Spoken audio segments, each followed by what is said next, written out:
Magandang araw mga kuyang.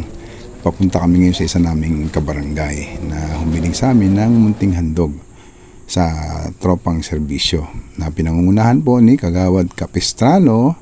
Kasama po ako, Kagawad Pedroso, Konsi Nico Castor, Konsi Rosemary Masenda, Konsi Rolando Habulan at Kagawad Mary Grace Kasidsid. Kaya ang gagawin nga namin ngayon ay magdadala kami ng mga materyales sa bahay ng isa naming kabarangay.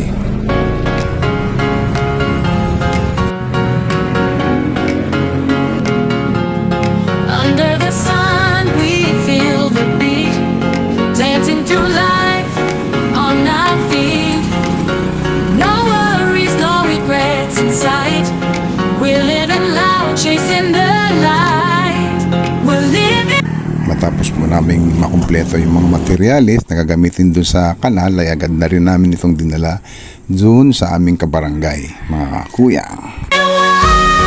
Feeling free, no holding back, it's our destiny. With every Iniwan po muna namin yung mga materyales na gagamitin para sa kanal sa aming kabarangay. Para po kinabukasan ay gagawin na po nila. At ito na nga po, kinabukasan, sinisimulan na nilang gawin. At ang ginawa naman natin, siyempre, kahit papano ay tumulong tayo. Pinamamahalaan po ito ni Kagawad Capistrano. Ito pong pagtulong sa aming kabarangay. Kaya ito na nga po, mga kuyang, ginagawa na yung kanal. will never fall.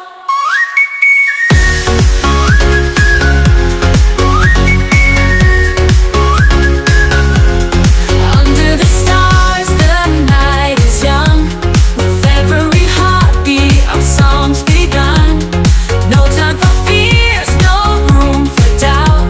Dahil nga po sa request ng aming kabarangay ay tulong-tulong nga po kami nila Konsi Nico Castor, Konsi Rolando Habulan, Konsi Rosemary Masenda, Kagawad Mary Grace Kasidsid, ako po at ang aming kagawad na si Capistrano para nga po may sa kapatuparan yung hiling ng aming kabarangay.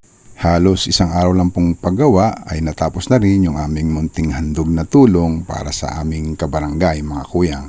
Kaya hanggang dito na lang ang aking simpleng vlog, mga kuyang. See ya! We're in the